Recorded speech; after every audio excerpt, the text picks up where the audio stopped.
Manusia pertama adalah Adam. Nenek manusia kafir dan Islam. Asal mulanya di Darussalam, dijadikan Allah dari tanah segenggam. Tinggallah Adam berhari-hari di dalam surga seorang diri.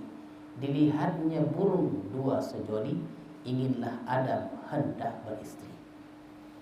Niat Adam Allah ketahui, dijadikan Hawa dari tulang rusuk kiri. Adam dinikahkan, Jibril menjadi saksi, hantarannya salawat Nabi. Allahu Allahu Allahu Allah, Allahu Allahu Allahu Allah, Allahu Allahu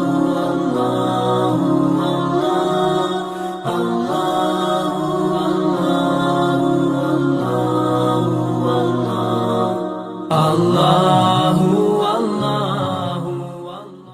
Bismillahirrahmanirrahim. Assalamualaikum warahmatullahi wabarakatuh. Alhamdulillahi rabbil alamin. Wassalatu wassalamu ala asyrafil anbiya'il mursalin wa ala alihi wa sahbihi ajma'in, amma ba'd. Tuan-tuan para khalifah, hadirin hadirat, serta para tetamu sekalian yang dekat maupun yang jauh, marilah kita bersyukur kepada Allah Subhanahu wa taala yang telah melimpahkan rahmat dan hidayahnya kepada kita semua, sehingga pada malam hari ini kita dapat melaksanakan salat maghrib berjamaah di madrasah ini. Salawat dan salam kita ucapkan dan kita sampaikan kepada Rasulullah sallallahu alaihi wasallam beserta keluarga, para sahabat dan para pengikut-pengikut beliau. Mudah-mudahan hadirin sekalian kita mendapat syafaat Rasulullah di hari kemudian nanti. Amin ya rabbal alamin. Maka berfirman Allah pada ayat 221 dari surah Al-Baqarah, sambungan ayat sebelumnya. Bismillahirrahmanirrahim. Wala tankihul musyrikati hatta yu'min, wala amatun mu'minatun khairum min musyrikah walau a'jabatkum, wala tunkihul musyrikin hatta yu'minu, wal 'abdun mu'minun khairum min musyrikin walau a'jabakum, ulaika yad'una ila an-nar wallahu yad'u ila al-jannati wal maghfirah bi'idhnihi wa yubayyinu ayatihi lin-nas la'allahum yatadhakkarun.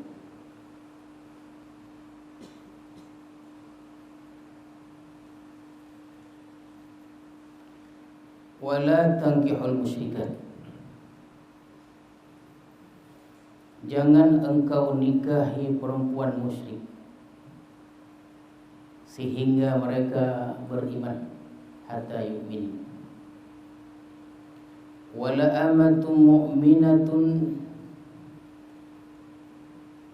dan seorang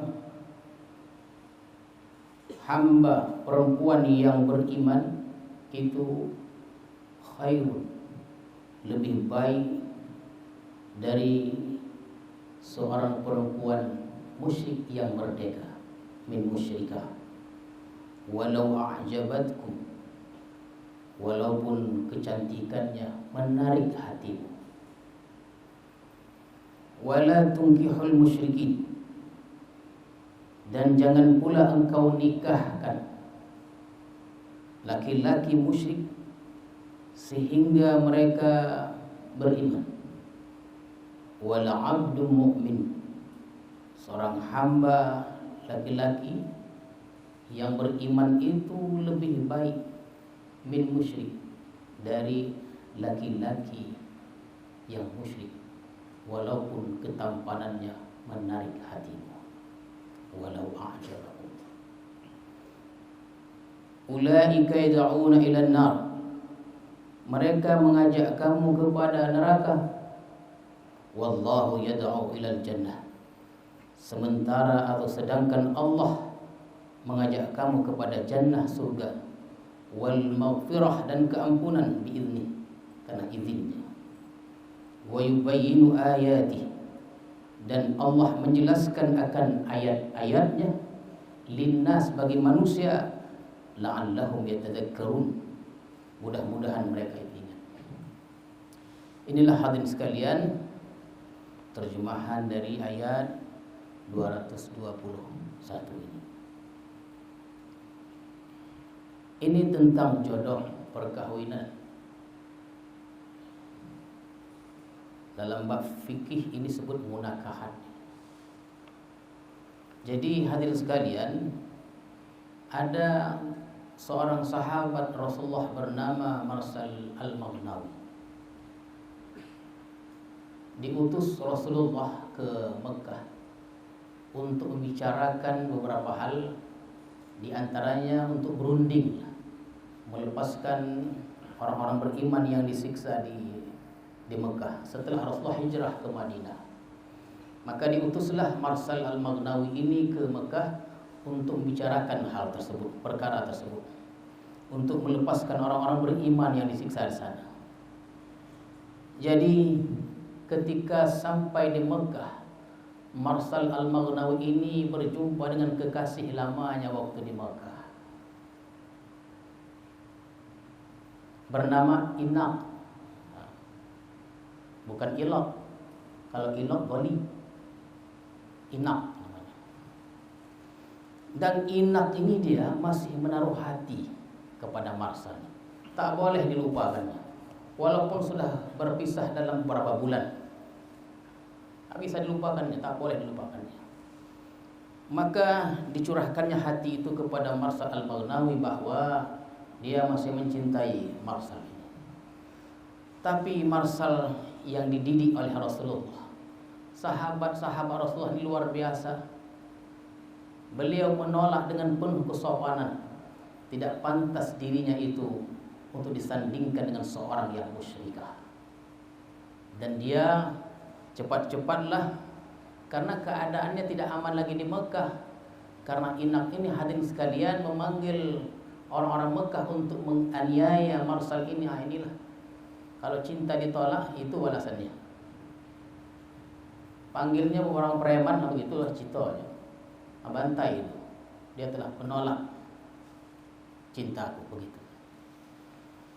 Maka Marsal pun berhasil keluar dari Mekah dan menceritakan hal tersebut atau perkara kepada Rasulullah SAW. Maka kata As-Suyuti, turunlah ayat ini. Turunlah ayat ini. Ayatnya yang saya bacakan tadi, wala tankihul musyrikat, jangan engkau nikahi wanita atau perempuan musyrik, jangan, hatta yu'min, sehingga dia beriman. Wala amatu mu'minah, seorang hamba atau perempuan yang beriman itu jauh lebih baik, walaupun dia jelek, walaupun dia buruk, itu lebih baik hadirin sekalian. Walaupun kita berkenalan dengan seorang musyrikah, perempuan musyrikah yang menakjubkan kecantikannya, kebangsawannya dan lain-lainnya, haram hukumnya kita mendekati mereka, kawin dengan mereka. Hatta yu'min, sehingga mereka beriman kepada Allah Subhanahu wa taala. Walau a'jabatkum, bagaimanapun kehebatnya, kecantikannya, kebangsawannya, jangan coba-coba kita berniat kawin dengan mereka. Kita tidak sekufu dengan mereka. Dalam riwayat lain, ini seorang sahabat Rasulullah juga, yang gagah perkasa, yang syahid di perang Mu'tah, namanya Abdullah bin Rawahah.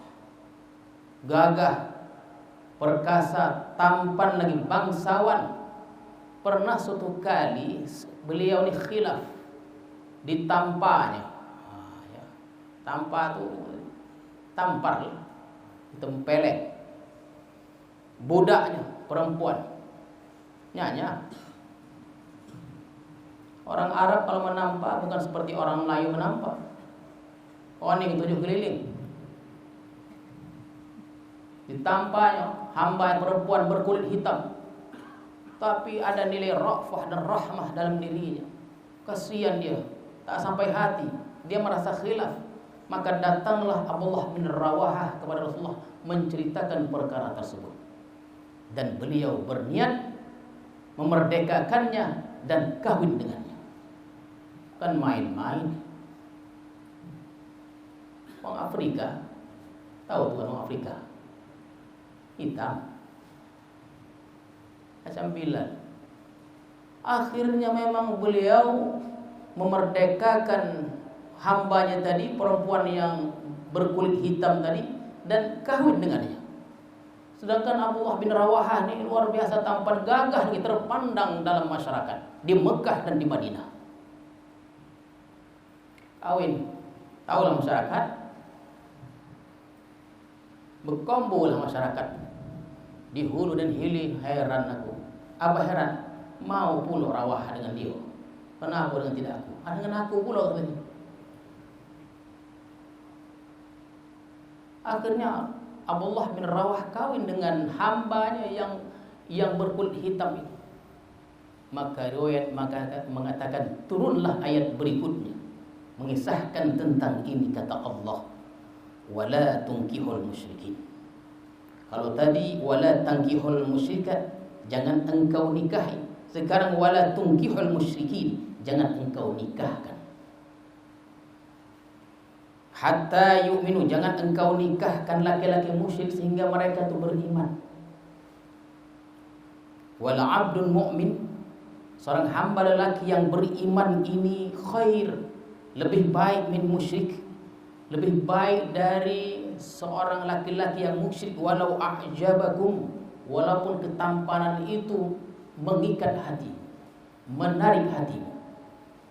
Kenapa Allah melarang orang-orang beriman kawin dengan orang-orang musyrik? Kata Allah, ulaika yad'una ilan nar, karena mereka itu mengajak kepada neraka. Kita kawin ini bukan sekedar melepaskan syahwat kita, tapi kita ingin menurunkan generasi, menyuburkan bumi ini dengan generasi yang banyak. Bukan sekedar melepaskan syahwat, bukan itu. Kita ingin menurunkan keturunan-keturunan yang Islam. Maka syaratnya adalah mesti yang sekufu dengan kita, yang beriman juga. Kalau kita kawin dengan orang yang tidak beriman, apatah lagi musyrik, ulaika yad'una ilan nar, mereka itu mengajak kepada neraka. Manalah mau kita.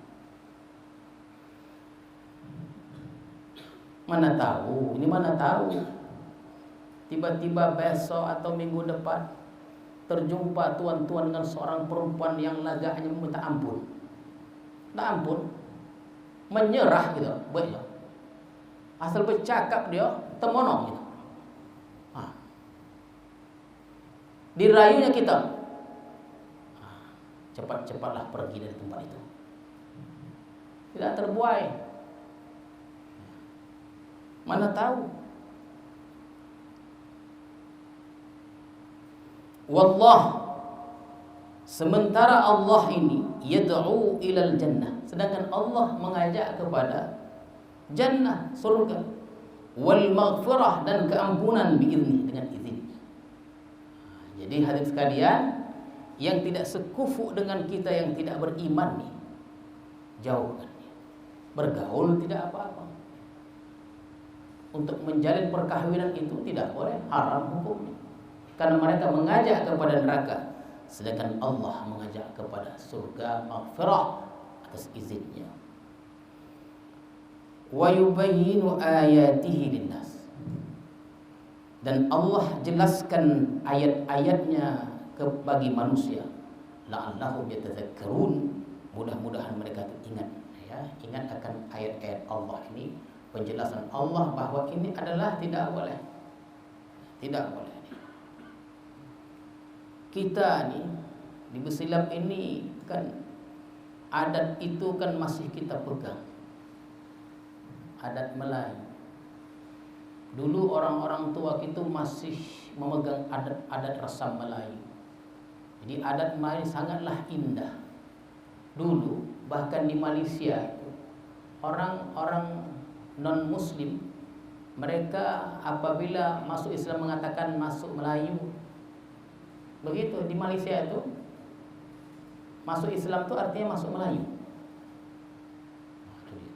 Makanya tugas kami pendakwah-pendakwah di Malaysia itu mengislamkan orang-orang China itu Tionghoa, dan mereka lah mengajarkan dengan bahasa mereka kepada kaum mereka apa sebenarnya maksud masuk Islam, masuk Melayu. Karena mereka berinteraksi, orang Melayu berinteraksi dengan orang Cina. Sebab orang Cina memandang negatif orang-orang Melayu. Jadi kalau masuk Islam itu seakan-akan mereka mundur. Cina ini maju terus. Masuk Melayu, kita Melayu ini seakan-akan mundur. Tapi begitulah hebatnya orang Melayu. Jarang kita dapati orang Melayu itu yang tidak Islam. Jarang.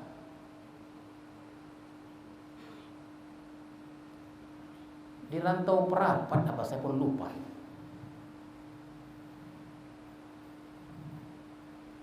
Kalau orang masuk Islam itu bukan dikatakan masuk Islam. Apa katanya bersunat katanya itu. Ada bersunat tuh Islam lah gitu. Begitu deh. Itu lupa di kawasan mana itu. Lupa, ada seorang khalifah cerita pada saya itu. Jadi adat resam Melayu itu sangatlah indah. Makanya dulu orang-orang tua kita sebelum mengawinkan anaknya itu ada istilah merisi namanya. Merisi, perisi. Perisi itu intel ya. Biasanya perisi ini perempuan berumur 40 tahun. Dikajinya, ditengoknya calonnya, elok atau tidak. Gitu dia. Serta itu ada namanya merasi. Merasi itu kita menengok keserasian. Ya, dulu dikatakan peramal, bukan peramal sebenarnya. Setelah dirisi dapat tadi calon tadi, ditanya kepada orang yang mempunyai ilmu pengetahuan tentang itu, diminta pandangannya, adakah sesuai atau tidak. Makanya orang dulu suka meramal. Datang kepada seorang guru, ditanya pada guru itu, macam mana tuan, ada tak jodoh aku dengan dia? Ada. Ditanya lagi tuh habis, ada. Macam mana kehidupannya? Udah jawab lah. Tahun pertama itu miskin, tahun kedua mulai menanjak, tahun ketiga sikit lagi, tahun keempat mulai dia kaya. Itu agama tuh, agama yang begitu tuh. Itu heran kita. Kadang ditanya pada saya, macam mana tuan sesuainya? Saya bilang, saya jarang saya menjawab seperti itu. 100 ahli ramalan cuaca, peramalnya, ramalan cuaca, diramal oleh 100 orang ahli tentang itu bahwa besok ada hujan deras. Diramal, esok panas rupanya.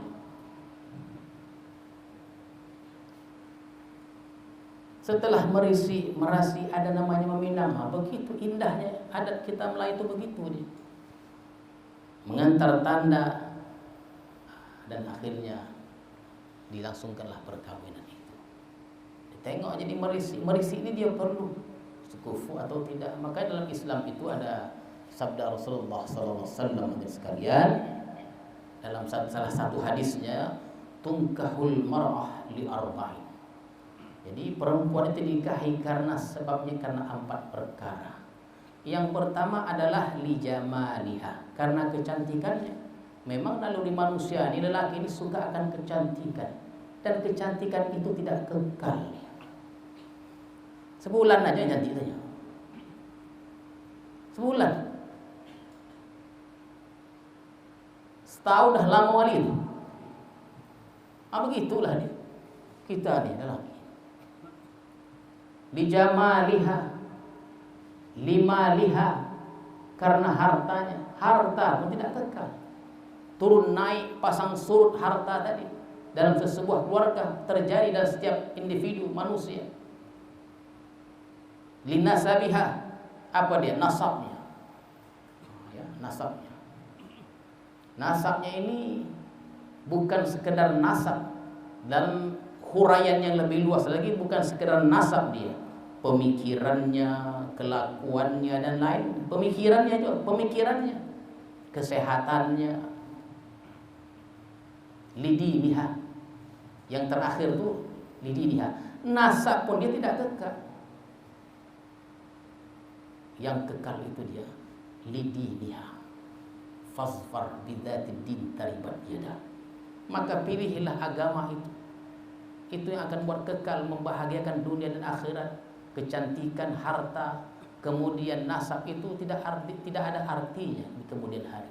Yang berarti itu, yang membawa kebahagiaan itu adalah agamanya. Fadfar bidzatid din taribat yadaka.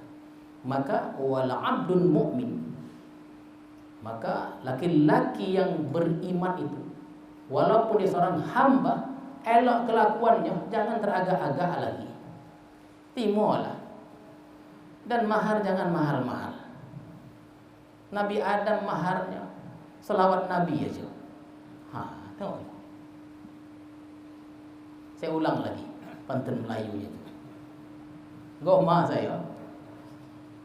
Manusia pertama adalah Adam. Nenek manusia kafir dan Islam. Asal mulanya di Darussalam, dijadikan Allah dari tanah segenggam. Tinggallah Adam berhari-hari di dalam surga seorang diri. Dilihatnya burung dua sejoli, inginlah Adam hendak beristri. Niat Adam Allah ketahui, dijadikan Hawa dari tulang rusuk kiri. Adam dinikahkan, Jibril menjadi saksi, hantarannya salawat Nabi. Kalau kita ingin mencoba salawat Nabi, mengamuk calon tua, tak terpakai calon kau ni, balik tak jadi.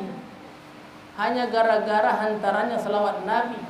Padahal salawat Nabi ini yang boleh memasukkan seorang hamba itu ke dalam surga, tak diterima.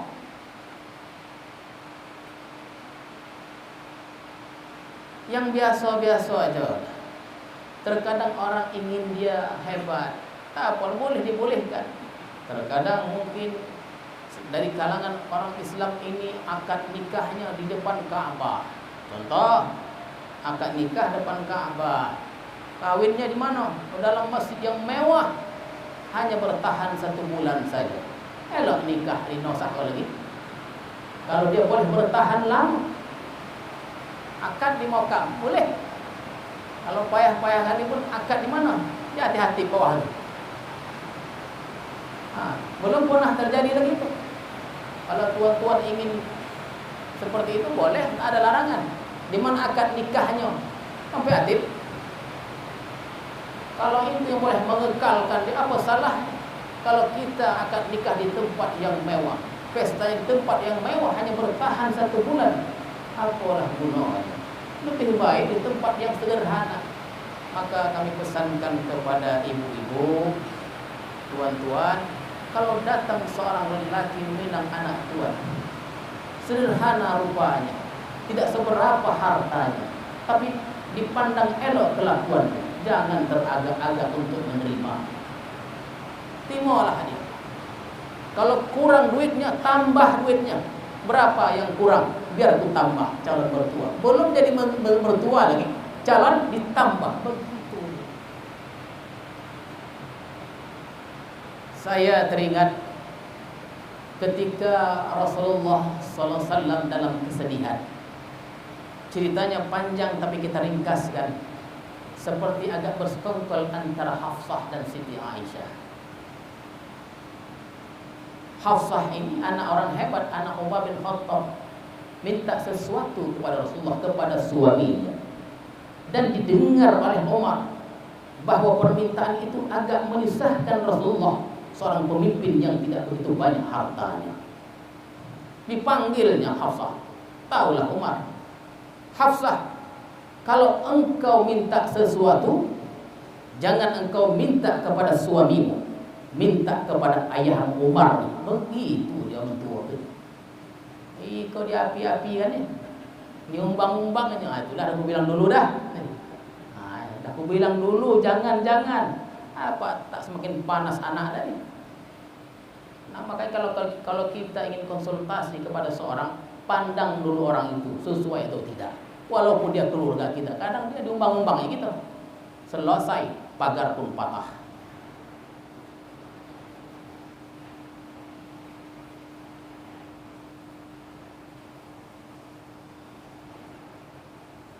Wa yas'alunaka 'anil mahid. Ini ayat terakhir mudah sempat. Dan mereka bertanya kepadamu tentang mahid, perihal haid, al-mahid. Qul huwa adza, katakanlah. Jadi Rasulullah ditanya tentang haid, jawablah qul huwa adza, dia adalah gangguan. Ya. Suatu gangguan, haid itu satu gangguan. Fa'tazilun nisa, maka jauhilah perempuan itu fil mahid, ketika mereka dalam keadaan haid. Jauh. Ini ayat ini turun berkenaan dengan hal ihwal orang-orang beriman dan orang Yahudi di Madinah. Ketika mereka hijrah ke Madinah, maka bertetanggalah mereka dengan orang-orang Yahudi dan lain-lain.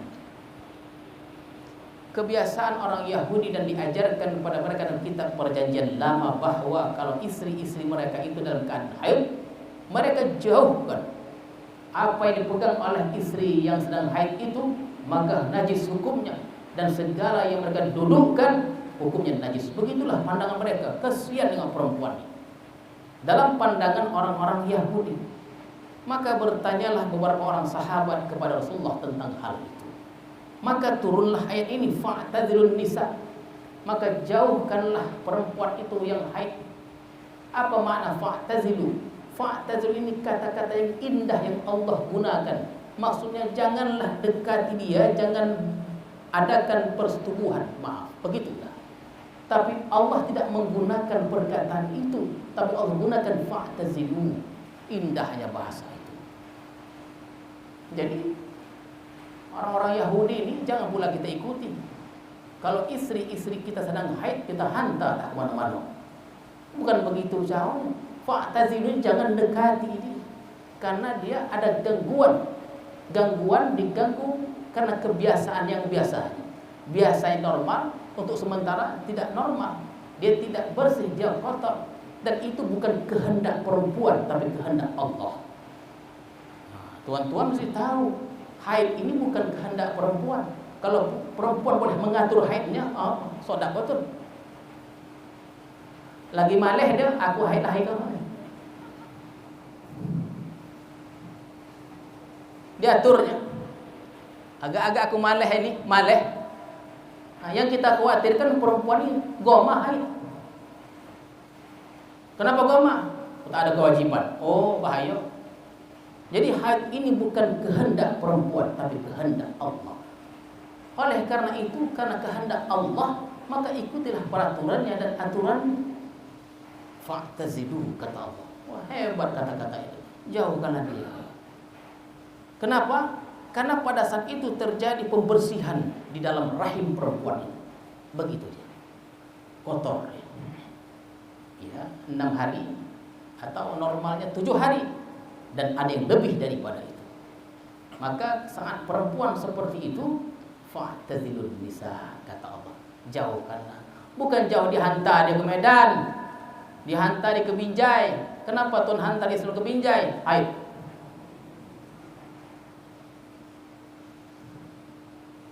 Menderitalah perempuan seperti itu. Asal haid dia dihantar tak mana-mana. Fa'tazilu ini jauhkan dia, jangan dekati. Jangan dekati. Kalau kita dekati dia dalam keadaan haid, kita khawatir tak sanggup kita menahan nafsu kita ini. Menahan itu maksudnya. Tak sanggup. Maka terjadilah sesuatu yang diharamkan oleh Allah Subhanahu wa taala. Maka kata Allah dengan kata yang indah, fa'tazilun nisa fil mahid. Jauhkan dia. Ya, namanya kita sarahatan, kita mesti berterus terang. Terkadang terkadang pada saat-saat itu, di saat itu pula dia haid. Ini dia. Di saat itu pula dia haid.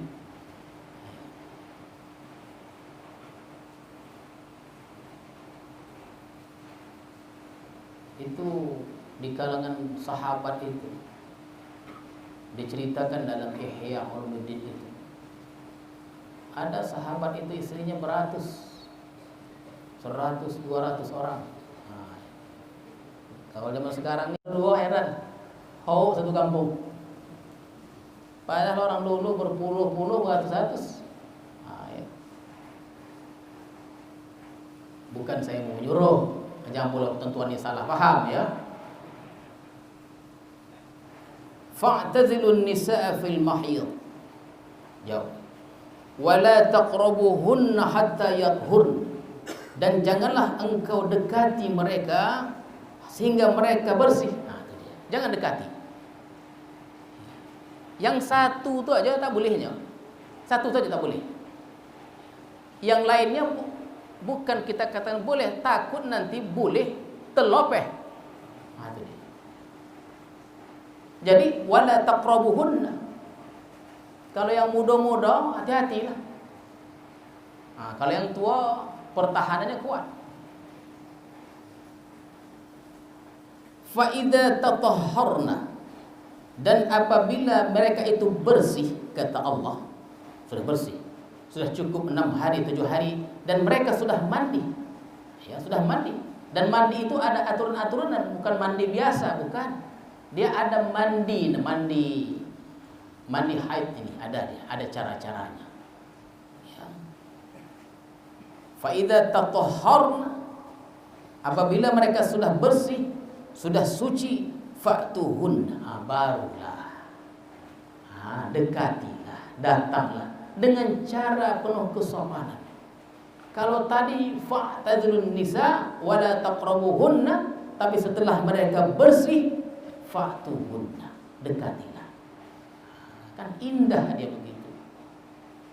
Min haitsu amarakumullah, sebagaimana Allah perintahkan kepada kamu cara-cara yang terbaik dengan penuh kesopanan.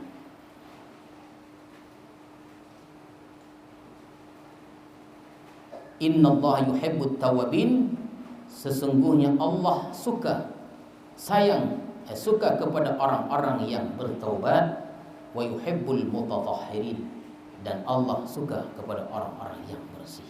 Ya, inilah dia hadirin dan hadirat sekalian ya.